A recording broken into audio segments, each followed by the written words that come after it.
Hi there, and welcome to the Anita Chat podcast. I'm your host, Anita Rombo, and this is the podcast for growth-oriented women to have authentic, real talk. Nothing is off the table here, but as an intuitive self-relationship coach, you'll find the content gravitates towards mindset, intentional action, spirituality, and all things wellness. So if you're ready to learn, laugh, show up, and glow up to be the best version of yourself, grab your favorite bevy, settle in, and we've got lots to chat about. Hello, my friends, and welcome to another episode of I Need to Chat. I hope this episode finds you well whenever you may be tuning in, and I wanted to also thank you for tuning in. And if you are tuning in around the time frame of this episode launch, which is around the end of August 2022, I just wanted to let you know that the registration is up and running for my free Back to Self challenge. This is inspired by back to school season or the approaching fall season. Just a nice time where we get back into routines. We're in Virgo time frame. It's all about routines and fresh new beginnings coming off a new moon. And we're also going to be having this challenge in the time of Mercury retrograde, which is a great time to reconnect, to reground, recenter, to reevaluate, to reflect, and recommit. And so those are the exact intentions of this challenge. I really hope you will join in. And if you're wondering what this challenge is all about, in essence, it's really 10 days of me dropping into your inbox every morning with a fun, bite-sized challenge, which should not be taking any more than 20 minutes of your time. And of course, if you want to make it take more of your time, absolutely feel free to do so. But the intention behind it is all of those words that I used earlier. In essence, it's designed to help you reconnect to yourself, to fill your cup, to nourish your mind, body, and soul. And it's entirely free, and it's an opportunity for us to do something great for ourselves. So I really do hope you'll join in, and the link is in the episode description.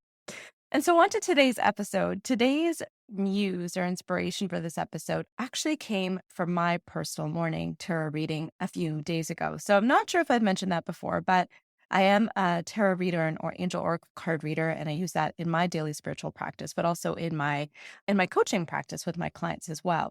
And in any case, I came across this message for myself a few days ago, and then shortly thereafter, within the span of a few hours, I heard that exact same message being reinforced to me from a variety of different places. And so I heard that message loud and clear. And I think while that message specifically may have been meant for me, as an intuitive, I'm feeling called to share it with you too. And the message was, are you afraid of being seen? And the call to action was to overcome this fear and to be seen. Now, I know this will resonate with all of you because at some time or another, or in some part of our life or another, we may be holding ourselves back. And so, coach that I am, when I received that message, I took that as a prompt to go ahead and do the messy but beautiful inquiry that comes with this powerful question of, are you afraid of being seen? To figure out where this may be showing up for me specifically and why this may be showing up for me. And I'd like to encourage you to do the same.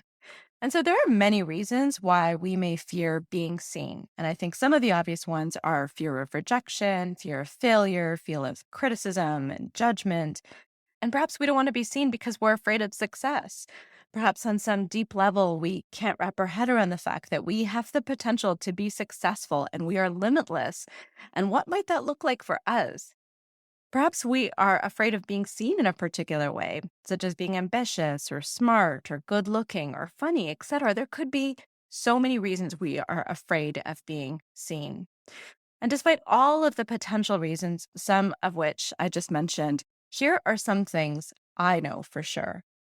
The first is all of us at some time or another, or in some part of our life or other, will hold ourselves back.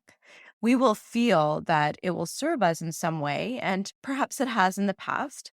But the question to ask ourselves is it serving us now? And is it good for us?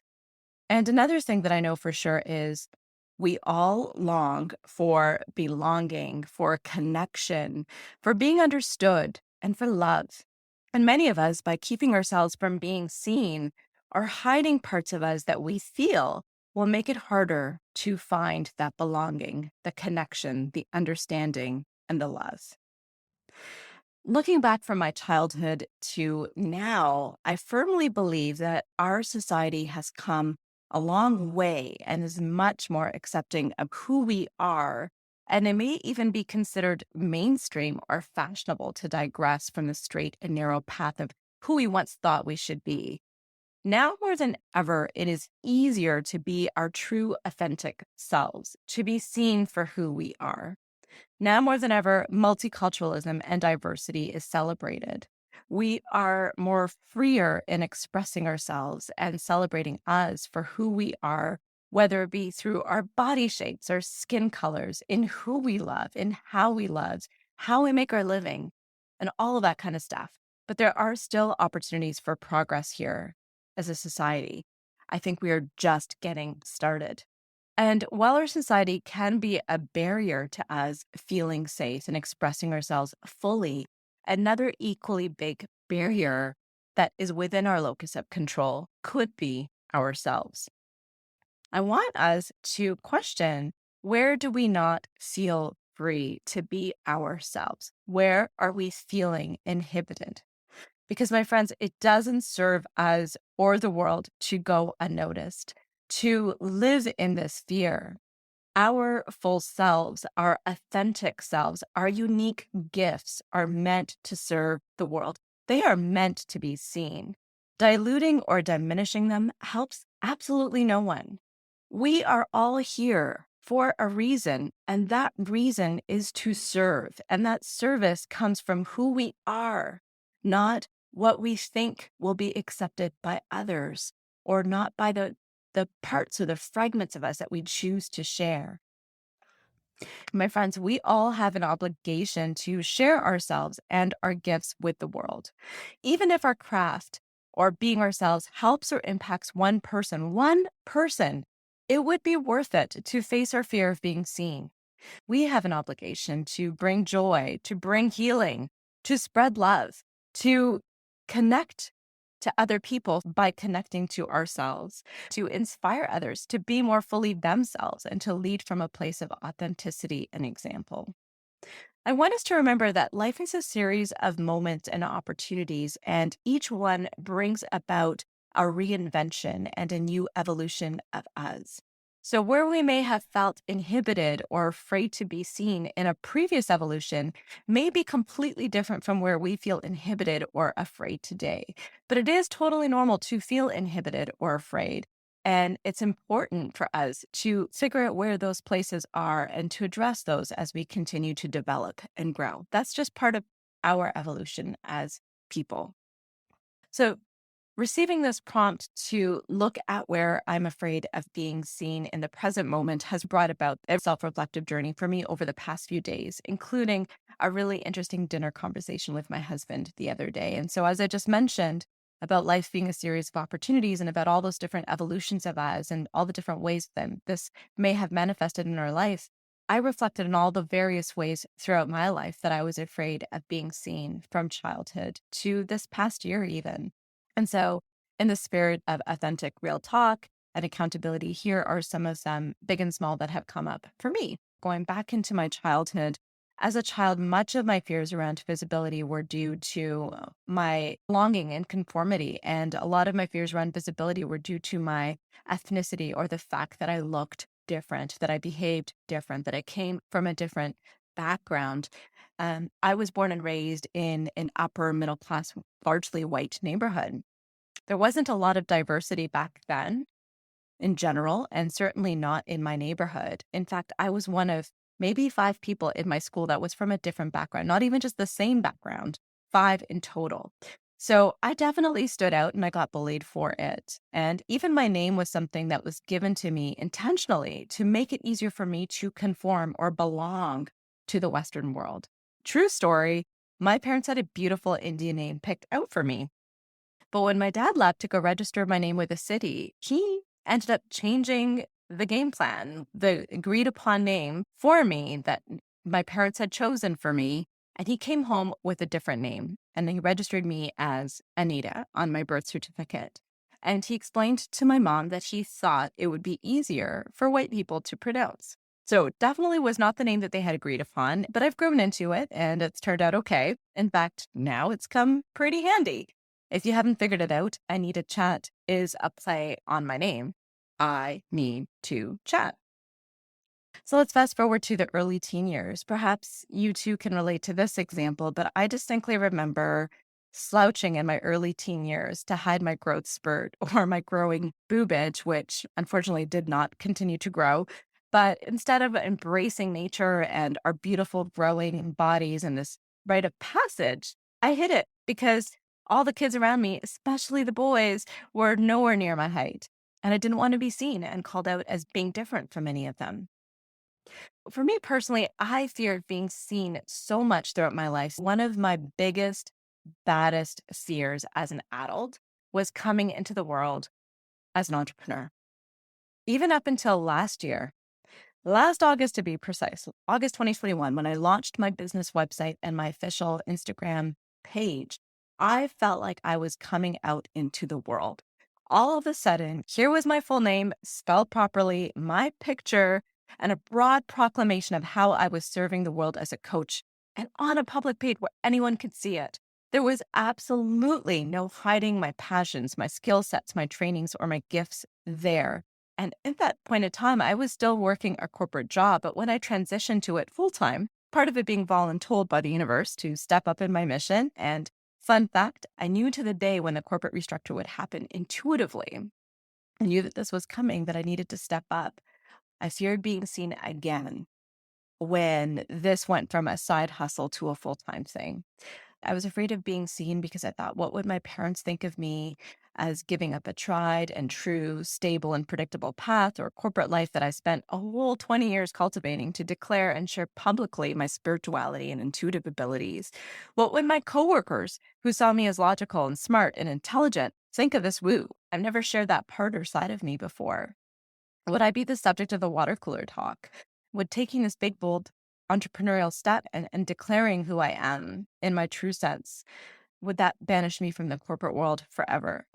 And while a year ago that may have been my big fear of being seen, I made peace with all that. I worked through all of that and moved on to other evolutions of me.